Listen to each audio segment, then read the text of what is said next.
Now, it looked to me like that we left off, as far as the question are concerned, right there in number 7 is what I have marked down.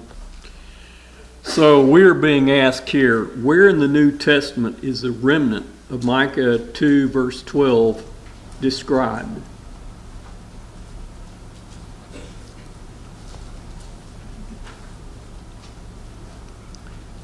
If anyone has the answer for that? Good. Let's drop back and read that. I will surely assemble all of you, O Jacob. I will surely gather the remnant of Israel. I will put them together like sheep of the fold, like a flock in the midst of their pasture. They shall make a loud noise because of so many people. Now, I wrote down Romans 11 verse 5.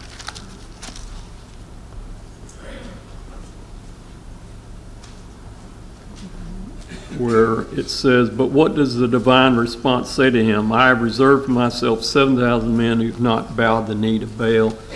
But there, even though there's a remnant, there will be people who will serve God, is I think what we're looking at here. Norris, do you anything? And question number 8. How evil had Israel's leaders become?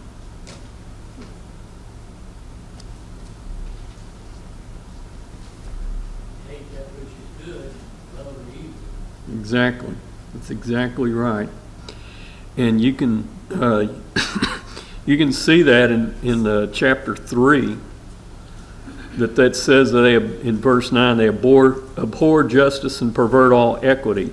They build up Zion with bloodshed and Jerusalem with iniquity, and they judge for a bribe, and the priests teach for pay, and their prophets divine for money.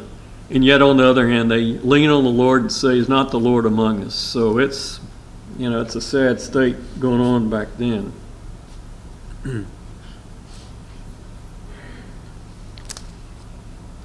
Now, on question number 9, whom does God not hear when they cry out in prayer?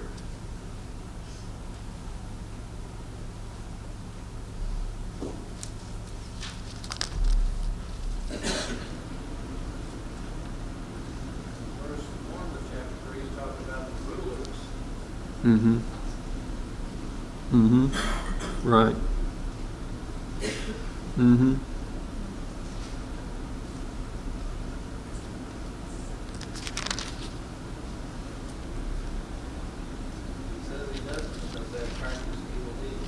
Mm-hmm. Mm-hmm. Right. Yeah. As a matter of fact, that's exactly right. Because if you drop down, if you read verses 1 through 4 of chapter 3, when we get down to verse 4, it says, "Then they will cry to the Lord, but he will not hear them." Because of all the bad things they did. Verse 2, they hate good and love evil. Strip the skin from my people and the flesh from their bones. They just, figurative terms, but still, it just shows how wicked and corrupt these people are, that they just want to take advantage of other people. And so, Jerry asked the last part of question 9, what biblical principles do you learn from chapter 3, verses 1 through 4?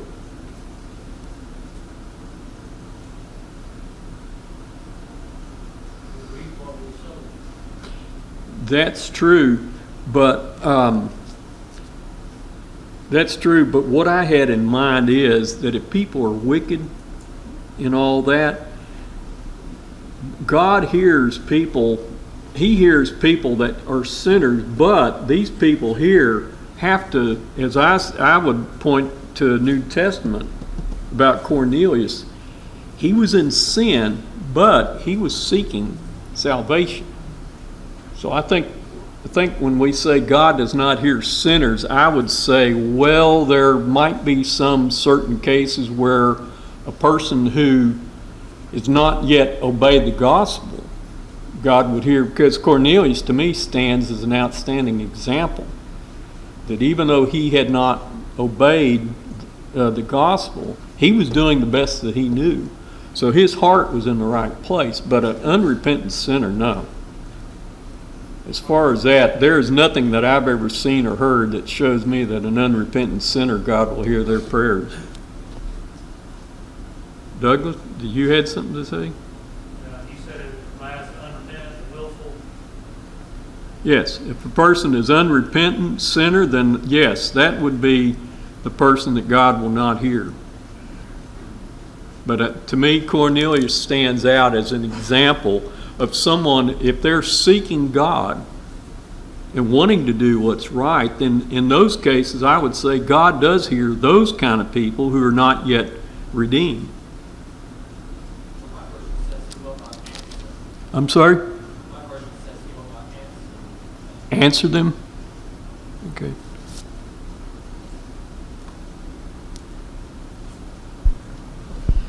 Yes, okay. That's right. Okay. Question number 10. Jerry's asking us, where in the Old Testament is a passage identical with Micah chapter 4, 1 through 3 found?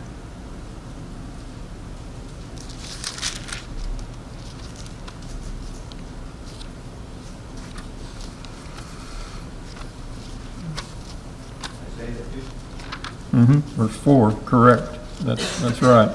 That's right. And there we see, he shall judge between the nations and rebuke many people. They shall beat their swords into plowshares and their spears into pruning hooks.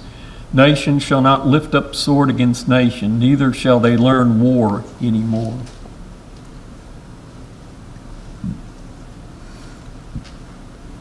So, now this second part of question 10 may not be quite as clear cut as the first part. At least I didn't think it was. Where is the New Testament passage revealing Old Testament prophecy being fulfilled? Acts 2. Yeah, Acts 2. Acts 2, yeah. That's probably the best thing there. Now, kind of as a side note, I wrote down also Romans 9, 11, and 12, verses 11 and 12. But Acts 2 is more clear-cut. John 18:36 as well. Okay. Would you read that for us?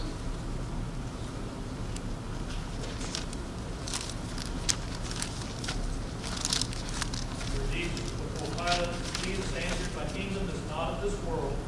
If my kingdom were of this world, then would my servants fight that I should not be delivered to the Jews. But now is my kingdom not from him. Okay. Okay. Very good.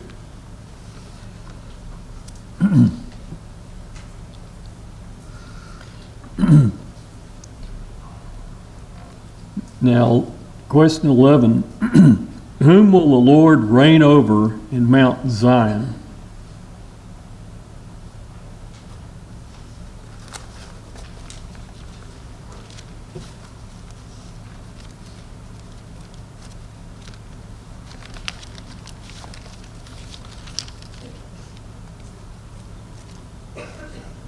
Now, what I wrote down Hebrews chapter 9, verse 3.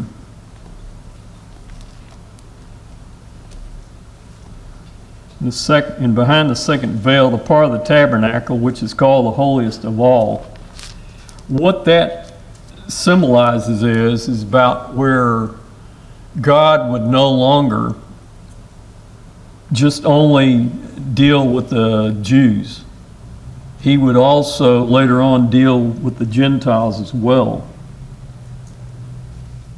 And that's really kind of what that verse is talking about. Now, the second part, when will this reign begin?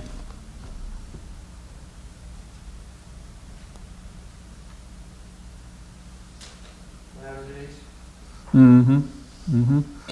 At first, when Christ was preaching, because he was preaching to the Jews first, and that's when it first began, and then later on, then, the Apostle Paul he was the one that would do so much preaching to the Gentiles, trying to bring the gospel to them. But that's really when this reign, as I see it, began, reign over in Mount Zion.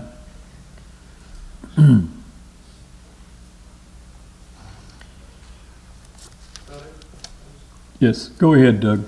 Before we got too far from chapter 3, I thought it was really interesting. He talks about the leaders, they don't know justice, they hate good, and they love evil. And you see it in everything they say and do, how they treat people. Mm-hmm. He talks about how, in verse 5, those that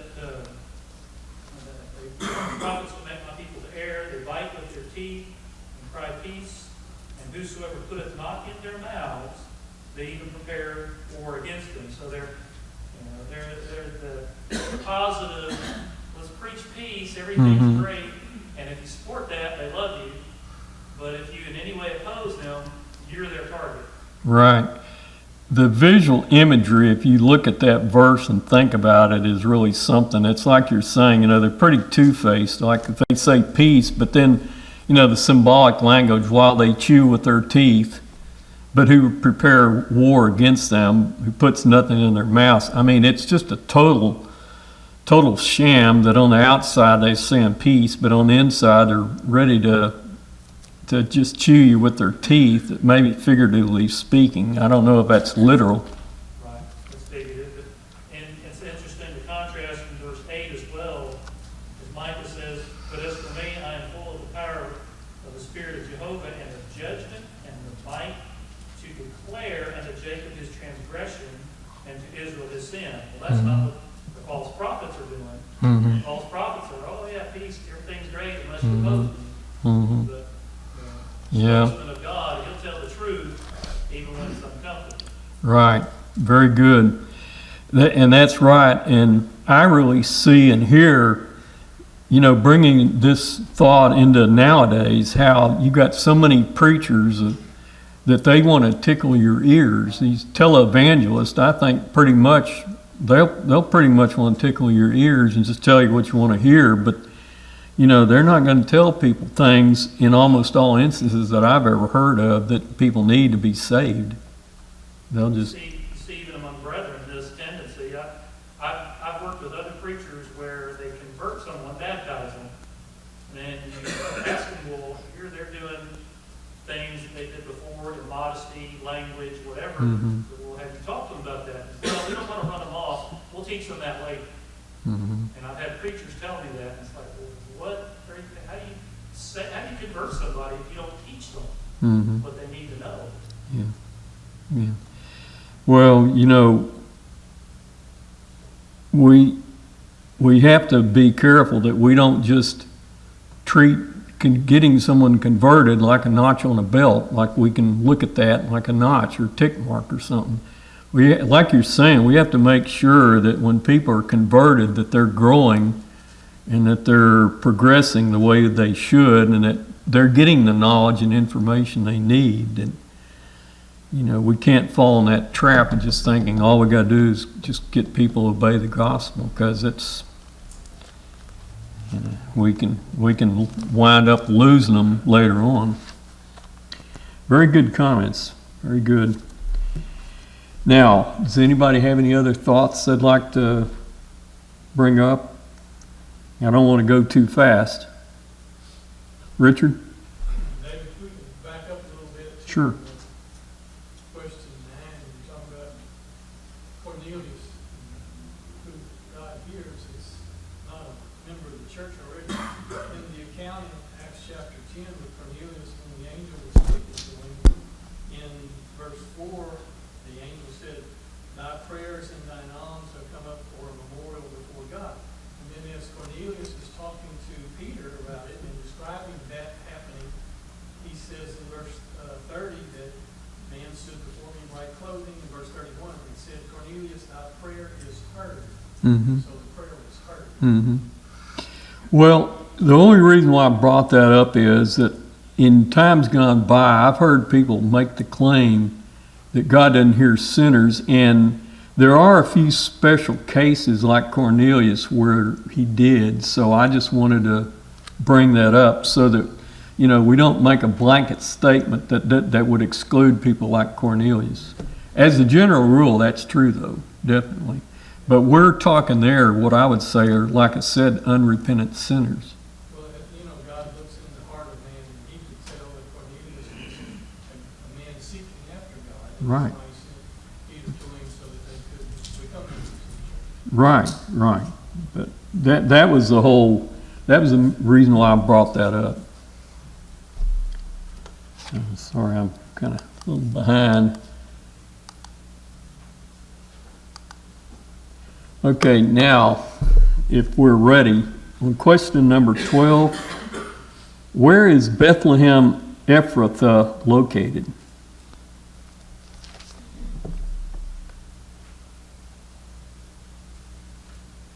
South of Jerusalem, about 5 miles. Mm-hmm. Mm-hmm. Yeah. Now, the Ephrathah part would be, what that really would be, what I would say is, if to put it in our terms, it's like Greater Houston, of which Pasadena, of course, is part of that. But that would be Bethlehem and its surrounding areas, is what I was able to come across on that. That's what it was saying. And why is Bethlehem significant in history?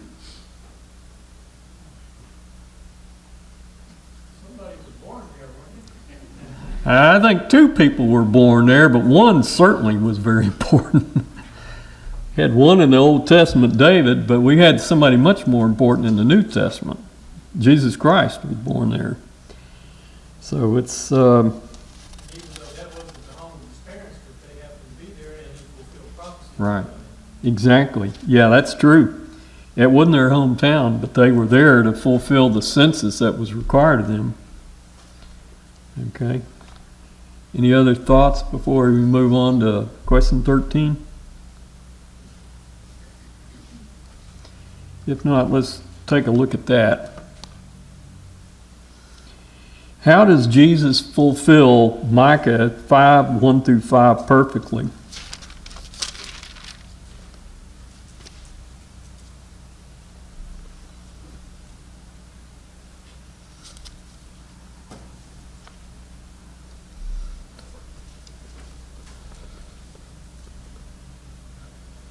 What about if we read that at this time? Now gather yourself in troops, O daughter of troops. He has laid siege against us. He will strike the judge of Israel with a rod on the cheek. But you, Bethlehem Ephrathah, though you are little among the thousands of Judah, yet out of you shall come forth to me the one to be ruler in Israel, whose goings forth are of old, from everlasting. Therefore he shall give them up until the time that she who is in labor has given birth. Then the remnant of his brethren shall return to the children of Israel, and he shall stand and feed his flock in the strength of the Lord, in the majesty of the name of the Lord his God. And they shall abide, for now he shall be great to the ends of the earth. And this one shall be peace. When the Assyrian comes into our land, and when he treads in our palaces, then we will raise against him 7 shepherds and 8 princely men.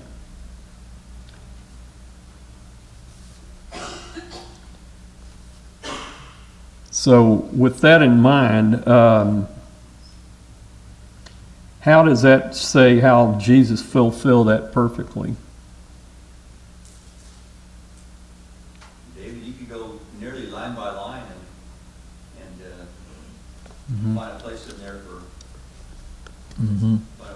Jesus fulfills every line. Right, a lot of prophecy. Now, yeah, you're right. I kind of homed in on verse 3. Therefore he shall give them up until the time that she who is in labor is given birth.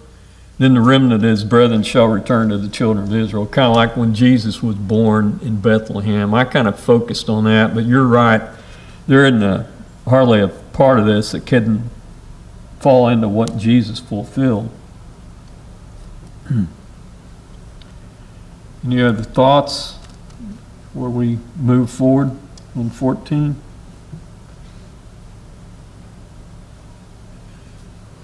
Okay, if not, let's take a look at that. What power is behind the remnant overcoming all adversaries?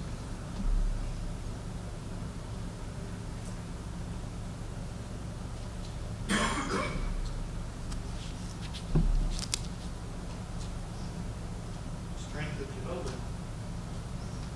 Yeah, right. Just drop down to verse 6. They shall waste with the sword the land of Assyria and the land of Nimrod at its entrances. Thus he, notice he capitalized, shall deliver us from the Assyrian when he comes into our land and when he treads within our borders. So all these various heathens and everything, the Lord would deliver Israel from their power. Because back then, you know, the Assyrians, they were very militarily powerful. But that's not how God delivers. He doesn't need military might or anything like that. He always promised that a remnant would be saved. Mm-hmm. That too. Yes. Yes.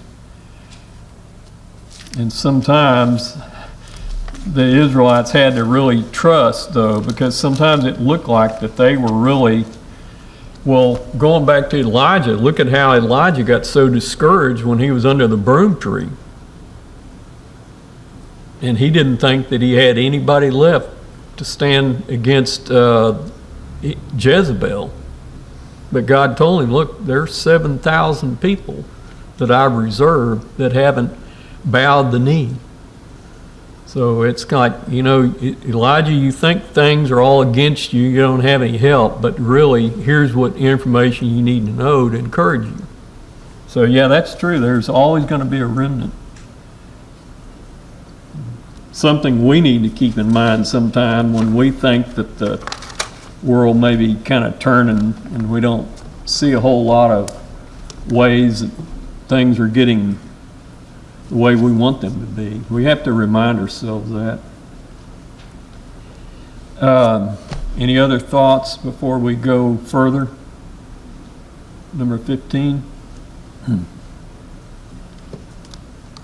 If not, let's take a look at this. What was the Lord going to remove that compete for man's worship that only belongs to God?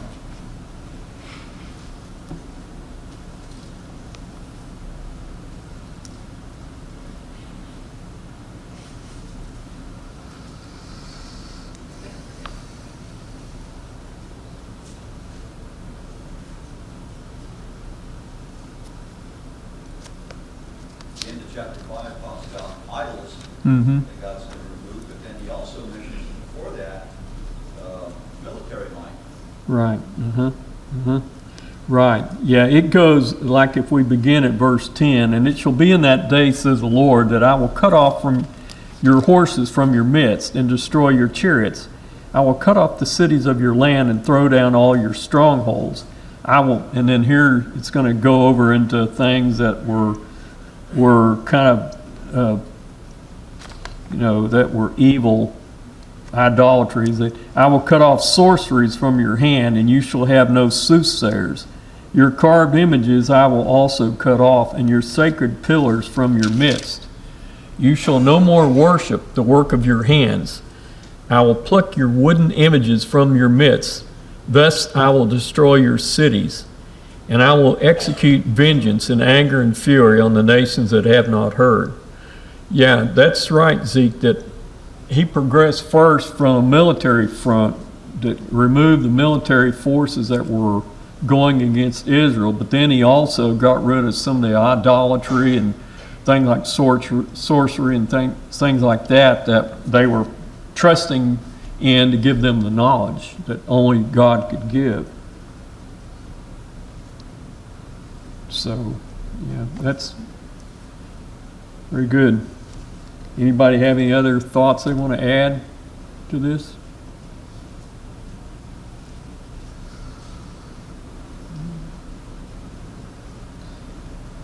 If not, Let's see what question 16, what we do. What does the Lord remind his people of in Micah chapter 6, verses 4 through 5?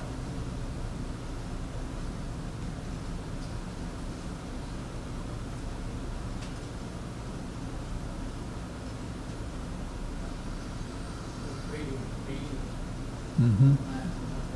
Mm-hmm. Mm-hmm. Yeah. It's like he brought them out of Egyptian bondage. And then in verse 5 also we see where the schemes of Balak and Balaam he brought to naught. That, Balaam was supposed to, Balak wanted him to curse the Israelites, and God didn't let him. Yes, sir. I think God's also hinting here that he's reminding them that he has shown them his authority and power in the past. Mm-hmm. Even though there were others who thought they were invincible, Right. standing against him, he took them down. He's reminding them that, look, I've done this before and I'll do it. That's a very good point, right? Because, at that time, Egypt was on top of the world, so to speak, militarily wise and in their influence. And then Balak had tried to hire Balaam to curse the Israelites. And of course, we saw a few times that he was unsuccessful in doing that. Of course, Balak got mad at him, but Balaam said that all he could do was just do whatever God told him to do. So, yeah, that's very good also that God reminds the Israelites because, you read the whole Testament, how they just over and over and over, they fall into idolatry. Yes. And I think every time that God does that, it's mentioned in the Bible, he reminds them about the Exodus and the God reasons. Mm-hmm. He's telling them, why are you not trusting me? Yeah. Don't you remember what I did? Don't you Right. remember what I showed you? Mm-hmm. Mm-hmm. I know. Sent 10 plagues to them.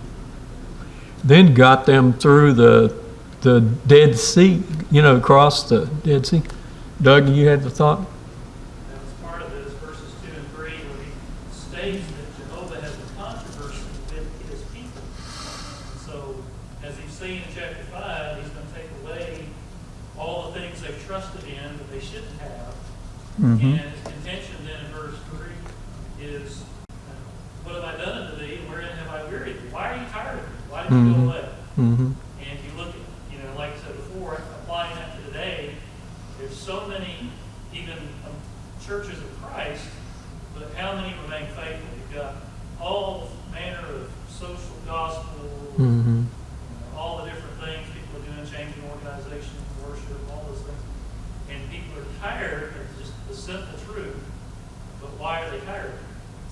Mm-hmm. I'd ask the same question today. Why? Well, that's very, very true, and it's like,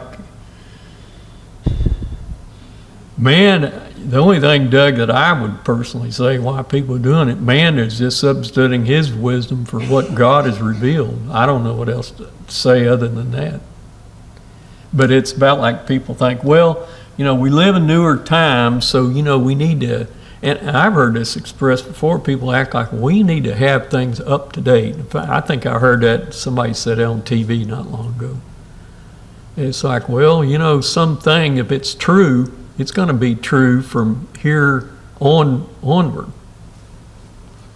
And if it came from God, we can trust it. Unlike man, with man, we have to wonder whether or not man knows what he's talking about or is being honest. But with God, neither thing applies. Paul makes the same kind of argument as here in chapter 6, in 1 Corinthians 1, where he talks about how they're starting to follow different people and different teachings. And so that we'll be baptized in the fall, and Peter, Mm-hmm. Mm-hmm. Apollos. Mm-hmm. Right. Back to the fact that you're saved in what God has done through the Son, and just like to point to what God has done for them here. Right. Right. I don't know. I suppose maybe some of that's just human weakness we have to fight against. That we have to try to think the way God thinks instead of the way man tries to think in his own limited wisdom. Because, like people thinking, well, this is the modern times. We have to just change what things are doing to be current. Well, no, we don't. Yeah, very good. If there aren't any other comments, anybody else have anything? I wanted to also kind of bring in how this applies nowadays, because I don't want to just look at this in a vacuum without talking about how it applies now, because a lot of this sure does. It's like people haven't changed. Okay, looking at question 17, what is God teaching us through Micah when he says, the fruit of my body for the sin of my soul, in Micah chapter 6, verse 7?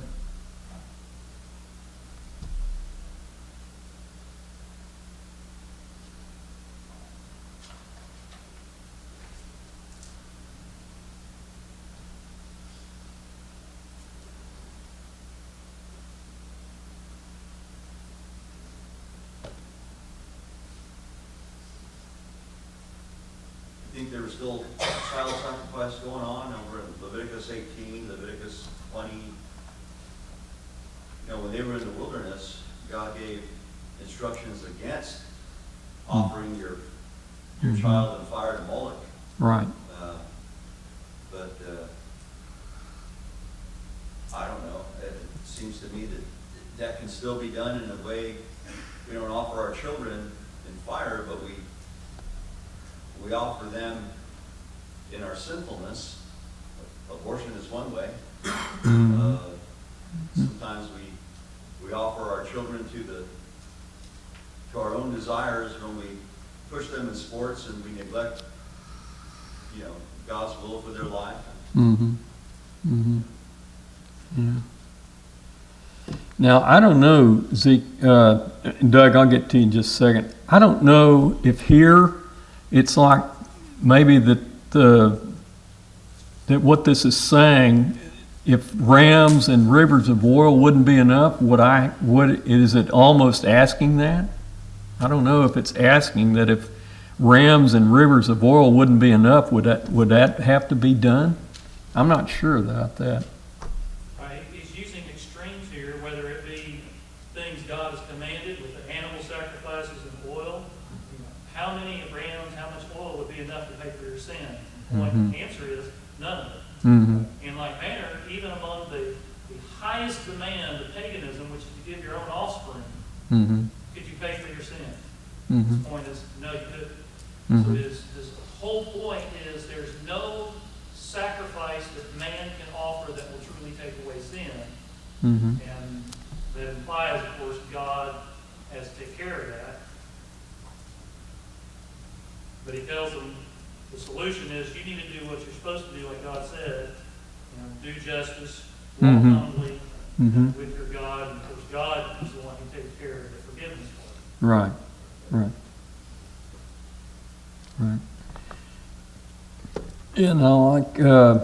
And this segues real beautifully into question number 18. What does the Lord require of man in Micah chapter 6, verse 8? It was really what you said, to do justly, to love mercy, and to walk humbly with God. Now, to make the application, though, what would you say to do justly?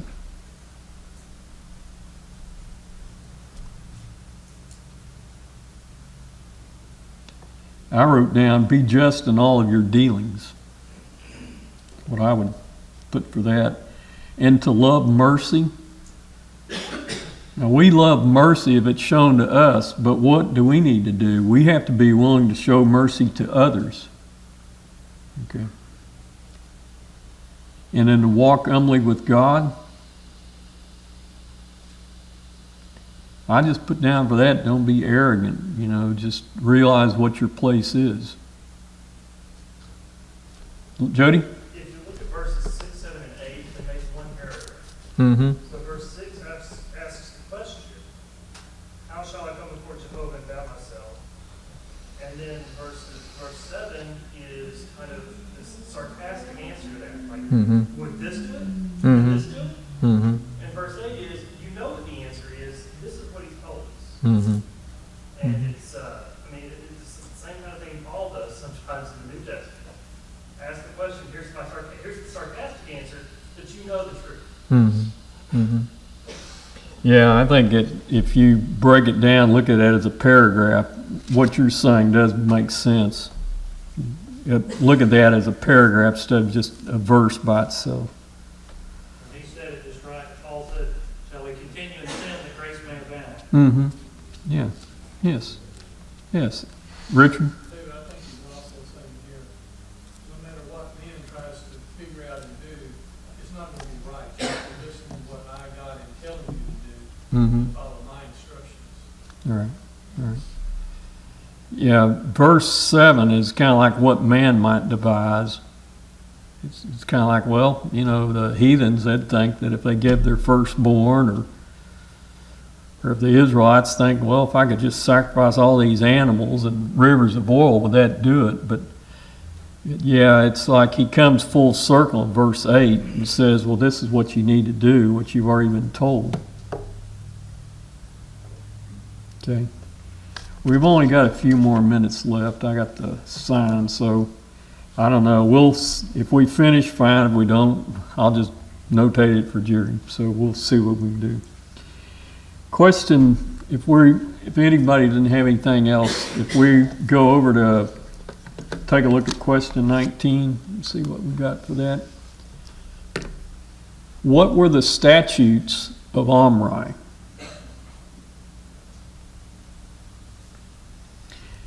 Now, a little hint. Omri was King Ahab's father, and Ahab was Jezebel's husband, so that kind of gives in a little help on that. Should that be statutes? Statutes. Yes, statutes, not statues.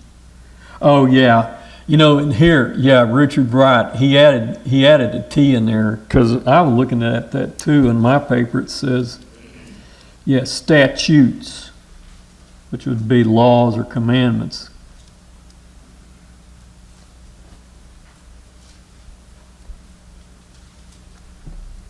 So, what was it that Omri did as the father of Ahab? What did he usher in? 1 Kings 16 says that he acted more wickedly than all who were before him. He walked in all the way of Jeroboam, the son of Nebat, and all the sins which he made Israel sin, provoking the Lord God of Israel with their idols. Mm-hmm. Mm-hmm. Yeah, I think it's telling us there that Omri really brought in idolatry in a big way, and then, you know, his son Ahab, and then on down the line, they just kept the ball rolling on that idolatry. Part of the problem with that is with the wickedness of the kings, the people followed him. It wasn't just that he was wicked, but he misled the people and they became wicked. Certainly. That's right. Yeah, that's true. Now, here's one here. Question number 20, and this might possibly be our last one. Why does the Lord say, do not trust in a friend? If you look at chapter 7, verse 5, it mentions that.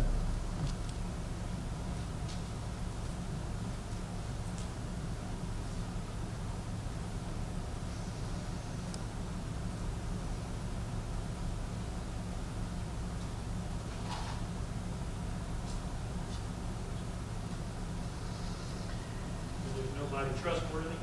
Mm-hmm. Yeah. I put down because a friend could divulge secrets and be treacherous. And it's a warning, I think, to be careful if you just divulge secrets to other people, because they could give away things that don't need to be said.